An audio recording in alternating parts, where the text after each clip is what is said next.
bertanya terkait akhwat yang punya masa period di mana terkadang ada perubahan emosi. Bagaimana berhadapan dengan kondisi demikian di mana emosi terkadang lebih gampang ke-trigger dibanding waktu-waktu lainnya, namun terkendala jika ingin sholat. Saya pribadi merasa sangat jauh dengan Allah ketika sedang period.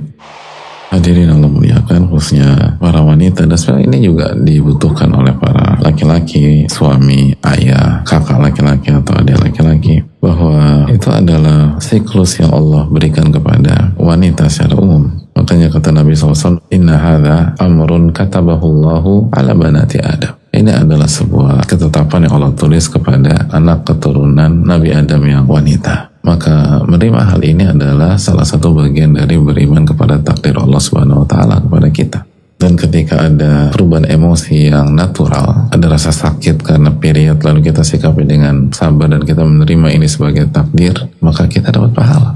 Lalu coba dilakukan langkah-langkah nyata seperti perkuat iman sebelum datangnya haid. Lalu ketika haid, kerjakan amal soleh yang tetap dibuka oleh Allah Subhanahu wa taala. Oke, kita tidak boleh sholat sebagai wanita ketika haid, tapi kita bisa berzikir kepada Allah Subhanahu wa taala, bersalawat kepada Rasulullah SAW. Kita bisa tolong saudara kita, dan jangan pernah lupa bahwa pada saat kita tidak sholat subuh, zuhur, asar, maghrib, isya, kita sedang beribadah kepada Allah Subhanahu wa taala. Kenapa? Karena kita lakukan dalam rangka menjalankan perintah dan larangan Allah karena rasa cinta kita, kerendahan kita, dan ketundukan kita kepada Allah Subhanahu wa taala. Rasulullah mengatakan apabila dia tidak mengerjakan sholat karena menjalankan larangan Allah, maka dia dapat pahala. Dan itu mukallaf karena dibebankan syariat.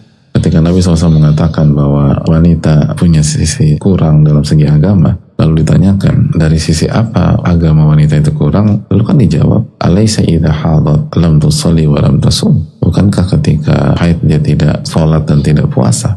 Dari satu sisi itu kurang dibanding yang sholat, tapi dalam rangka menjalankan perintah dan larangan Allah Subhanahu wa taala. Jadi ilmunya tuh diperkuat dan amalan hatinya diperkuat, sehingga kekurangan di satu sisi itu bisa di backup dari sisi kelebihan lain, sisi niat, sabar, sisi amalan hati yang lain, sehingga kita bisa tersupport untuk mengontrol. Dan kalau ternyata keceplosan karena memang faktor hormon atau memang faktor apa yang Allah tetapkan, maka la yukallifullahu nafsan illa wus'aha. Allah nggak membebankan seseorang kecuali sesuai dengan